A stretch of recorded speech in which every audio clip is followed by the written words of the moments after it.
नमस्कार दोस्तों, मैं यूट्यूबर गोल्डी सिंह आप लोगों का आपके ही चैनल गोल्डी सिंह रामचरितमानस में स्वागत करती हूं। और जैसा कि हमारे चैनल का नाम ही है गोल्डी सिंह रामचरितमानस, तो मैं इसमें रामचरितमानस से संबंधित जितनी भी चीज़ें हैं सब चीज़ों के बारे में डिस्क्राइब करूंगी। और मैंने सोचा है, आई थिंक मैंने कोशिश करूंगी कि रामचरितमानस रूपी ग्रंथ में जितनी भी चीज़ें बताई गई हैं वो मैं सारी चीज़ें इस एक वीडियो में तो चूँकि ये बताना संभव नहीं है, तो इसके लिए मैं कई वीडियोस बनाऊंगी और सारी वीडियोस में थोड़ा थोड़ा करके उन सब चीज़ों के बारे में आप लोगों को डिस्क्राइब करूंगी। तो मैंने सोचा आज से इस चीज़ को स्टार्ट किया जाए। तो सबसे पहले आज से हम लोग ये स्टार्ट कर रहे हैं श्री रामचरितमानस, जो कि तुलसीदास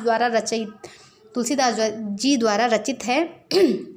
तो सबसे पहले हम लोग इसमें जो जानेंगे श्री तुलसीदास जी के जीवन चरित्र के बारे में। तो बोले सियावर रामचंद्र की जय हो, अयोध्या राम लला की जय हो, पवन सुत हनुमान की जय हो। ओम श्री गणेशाय नमः, ओम श्री जानकी वल्लभाय नमः।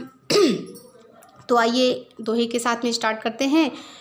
वेंकटेश पद नमिउर रामा, उरधर तुलसीदास सिया रामा, जन्म चरित वर्णन करु रामा, सुनत होत दुख नासिया रामा। इसमें कहा गया है कि श्री वेंकटेश के चरण कमलों को मैं नमस्कार करती हूँ और हृदय में तुलसीदास जी को धारण कर गोस्वामी तुलसीदास जी के जीवन चरित्र का वर्णन कर रही हूँ, जिनके सुनते ही ऐसा माना जाता है कि तुलसीदास जी के जीवन के चरित्र को सुनने से समस्त दुखों का नाश हो जाता है। तो इसमें सोरठा लिखा गया है। बंधव सीता राम और रामा, बिमल चारु पद कमल युग रामा, जही प्रभाव त्रय धाम और रामा, पूरित तुलसी के चरित रामा। सीताराम के सुंदर चरण कमलों की मैं वंदना करती हूँ, जिनके प्रभाव से तीन लोक में तुलसीदास जी के चरित्र पूर्ण हो रहे हैं। और जगत भयो नहीं कोय रामा, गोस्वामी तुलसी सरिस बोल सिया रामा, दियो अधर्म ही खोय रामा, रामायण रुचि सुर सरी रामा। गोस्वामी तुलसीदास जी के समान जगत में कोई नहीं हुआ है। उन्होंने गंगा रूपी रामायण रचकर अधर्म को खो दिया है। आदि अंत लगिता सुअ रामा, तुलसीदास चरित्र को रामा, रसना करन विकास रामा, मेरे शक्ति कछु नहीं सिया रामा। तुलसीदास जी का चरित्र आदि से अंत तक लिखूं और उनका प्रकाश करूं, इतनी मुझ में शक्ति नहीं है। ये लेखक कह रहा है कि तुलसीदास जी का चरित्र आदि से अंत तक लिखूं और प्रकाश करूं, इतनी मुझ में शक्ति नहीं है। पै विशांति इतिहास रामा, प्रिया दास नाभा कथित रामा, सतमुख कछुक प्रकाश रामा, तौन रीति वर्णन करो रामा। परंतु उनके संबंध में प्रियादास और नाभा जी के कहे 20 इतिहास हैं जो उन्होंने वर्णन किए हैं, उसी के अनुसार मैं कहता हूँ। तो क्या कहते हैं। राजापुर यमुना के तीरा, तुलसी तहाँ बसै मति धीरा, पंडित सकल शास्त्र विज्ञाता, विद्या में विश्वास अघाता। यानी कि राजापुर यमुना के किनारे तुलसीदास जी की जन्मभूमि थी। सब प्रकार शास्त्र में कुशल और विद्या में जिनका की अभ्यास था। तो तुलसीदास जी के अब यहाँ पे जीवन चरित्र से रिलेटेड जो भी चीज़ें हैं वो बताने जा रहे हैं। और कहते हैं कि भाभी बाहाई जब नारी, तासो अतिशय नेह पसारी, आयवती अहि लेवावन बाई, करी न तुलसी तियहि विदाई। कहते हैं कि जब तुलसीदास जी का विवाह हो गया, उनके घर में स्त्री आई, तो ऐसा माना जाता है कि तुलसीदास जी अपने पत्नी से बेइंतहा मोहब्बत करते थे, यानी कि बहुत ज़्यादा प्रेम करते थे। और जब एक समय ऐसा आता है कि जब एक दिन मायके जाने के लिए उनका भाई उनको लिवाने के लिए आता है, तब तुलसीदास जी उसकी विदाई नहीं करते हैं, अर्थात मना कर देते हैं। और उनकी पत्नी का नाम होता है रत्नावली। तो फिर आगे क्या होता है। नई हर हित तिरिया बिरुचानी, तदप न कहवता सु कछु मानी, पाप गए कछु काज बजारा, तब बाई लाए भगिनी सिधारा।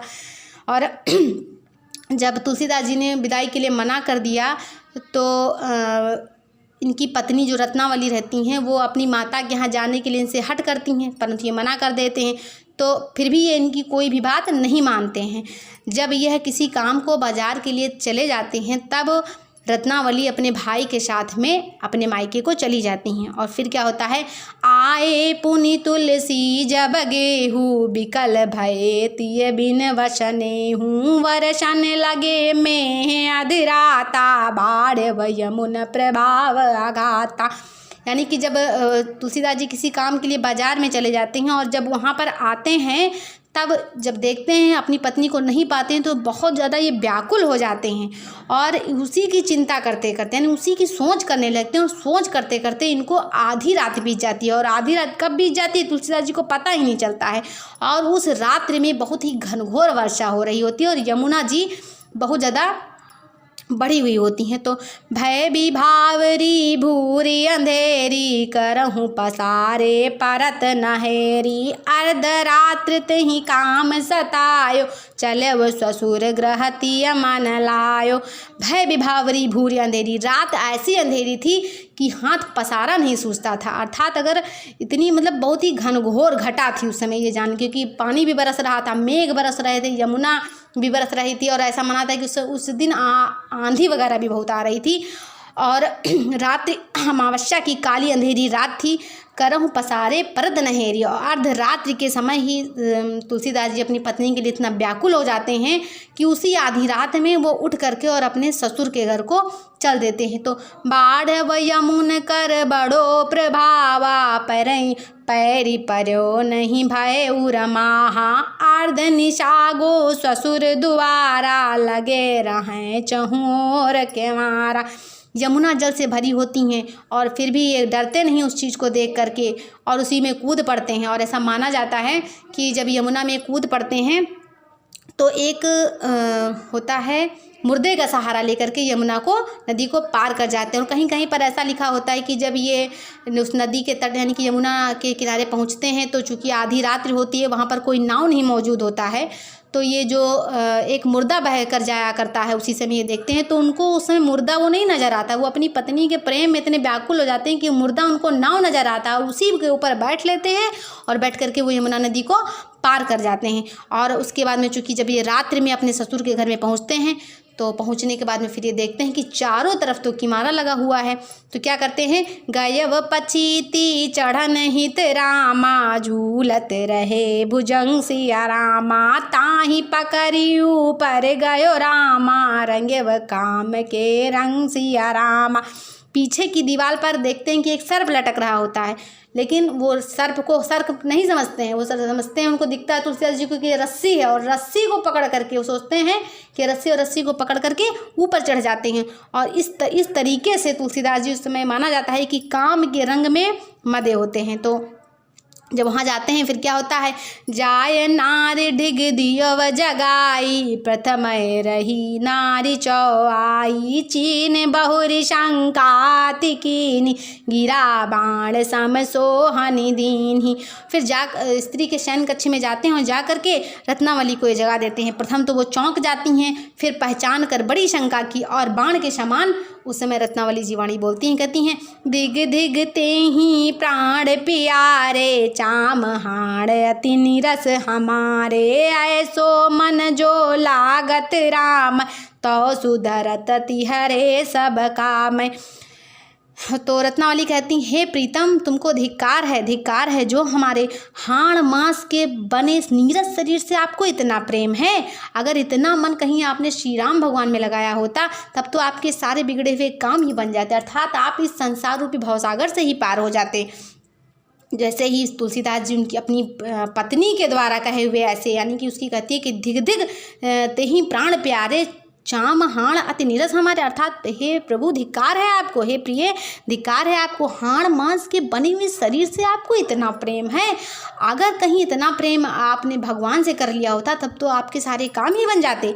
तब जैसे ही तुलसीदास जी इस चीज़ को सुनते हैं फिर क्या होता है, नारी बैन सर समउर लागे पूरब सकल पूर्ण फल जागे तुलसीदास कहा मानी गलानी है सती है सततीय तुम वानी। स्त्री के यह वचन जैसे ही तुलसीदास जी सुनते हैं उनको वो बाण के समान लगते हैं और उनके पूर्व जन्म के सब पुण्य ऐसा माना जाता है कि जाग जाते हैं और मन में बड़ा ही पश्चाताप करते हैं। तो और तुलसीदास जी उसी समय अपने पत्नी से कहते हैं कि हाँ प्रिय, तुम जो भी कह रही हो तुम्हारी वाणी बिल्कुल सत्य है। और उसके बाद में तुलसीदास जी क्या करते हैं, बहुरे तुरत मूक की नाई गे काशी तज भवन गोसाई बिनती किए विश्वेश्वर माही राम भक्ति दी जय मोहि काई सुकर क्षेत्र गयव पुनि सो गुरु कियो तहाँ अति मुद मोई गुरु को अति सेवन तहाँ ठायो रामायण आध्यात्म ही पायो।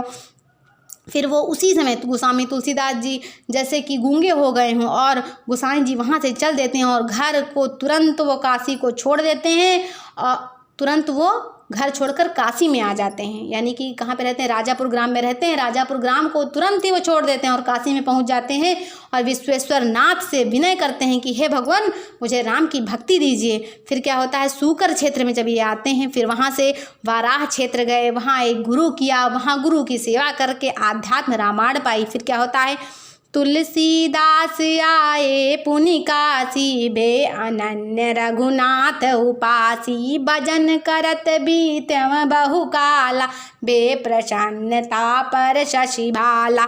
और फिर काशी में आए रघुनाथ जी के अनन्य भक्त हो जाते हैं और भजन करते समय बहुत दिन बीत जाता है, तब शिव जी प्रसन्न हो जाते हैं और कहते हैं रामायण जहाँ होय तहाँ रामा सुनन हेतु नित जाय सिया रामा कथा समापत है गए रामा तहाँ न पुनि ठहराय सिया रामा। जहाँ रामायण हो वहाँ नित्य सुनने को जाएं तथा कथा समाप्त होते ही फिर वहाँ पर वो नहीं ठहरते थे। कौन, तुलसीदास जी। और कहते हैं कि इस प्रकार से यानी कि जैसे ही वो उनके जीवन में ये घटना घटित होती है, अपनी पत्नी के पास में जाते हैं, पत्नी की ऐसी वाणी को सुनते हैं और सुनने के बाद में तुरंत ही वो राजापुर ग्राम को यानी अपनी जन्मभूमि को त्याग देते हैं, काशी चले आते हैं। काशी में आने के बाद में वे विश्वेश्वर नाथ जी की आराधना करते हैं और उनसे कहते हैं कि हे प्रभु मुझे राम की भक्ति दीजिए। और काशी में रहते हुए जहाँ कहीं भी रामायण होती है वहाँ पर रामायण की कथा को सुनने के लिए वो जाते हैं और जैसे ही रामायण खत्म हो जाती है एक सेकंड के लिए भी वहाँ पर नहीं रुकते हैं। इस तरह से बोले श्री रामचंद्र भगवान की जय हो, अयोध्या राम लला की जय हो, पवन पुत्र हनुमान की जय हो। बोलती जय जय श्री सीताराम की, तुलसी जी महाराज की जय हो। और आगे की कथा जो है मैं एक एक कथा जो मैंने सोचा है कि मैं एक एक चीज़ों को लेकर के चलूँगी। तो ये तो रहा तुलसीदास जी के जीवन के चरित्र से सिर्फ एक हिस्सा है, समझ लीजिए। आगे की जो भी होगी वो मैं एक एक वीडियो में आपको बताती जाऊंगी, ठीक है। उम्मीद है मुझे कि आज मैंने जो भी कथाएं तुलसीदास जी के बारे में बताई वो आप लोगों को बहुत पसंद आई होगी और पसंद आई तो प्लीज़ इसे लाइक करें, शेयर करें और सब्सक्राइब करें। और अगर आप लोगों को लगता है कि मुझसे कोई गलती हो रही तो प्लीज़ कमेंट करें। Thank you so much.